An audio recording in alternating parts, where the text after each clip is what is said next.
പറഞ്ഞേ പോയി.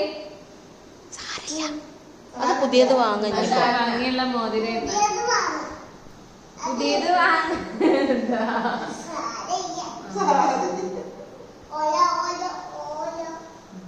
അങ്ങനെ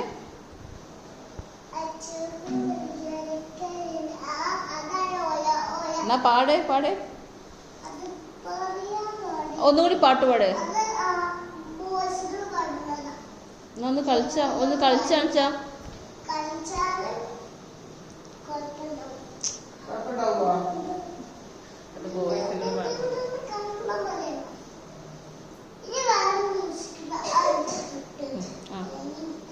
എന്നാ എനിക്ക് ആക്ഷൻ കാണിച്ചെന്നാടാ പാട്ട്. എനിക്ക് ആ പാട്ടിടണമെങ്കിൽ ആക്ഷൻ കാണിച്ചിട്ടുണ്ട്. ഏത് പാട്ടാന്ന് അറിയാൻ. എങ്ങനെയെന്നാ ആക്ഷന് ആ കുട്ടി കളിച്ചത്? അതല്ല വായിട്ട് എന്തോ ഒരു ആക്ഷൻ കളിച്ചല്ലോ. ഇങ്ങനെ എന്താ കയ്യായിട്ടൊക്കെ ഇങ്ങനെ ആക്കിയിട്ട് അങ്ങനെ ഇങ്ങനെ അങ്ങനെ ആ പാട്ട് കൂടി പാടിക്കാം. അപ്പോഴാ കിട്ടുള്ളൂ. ബാക്കി കൂടി പാടാം.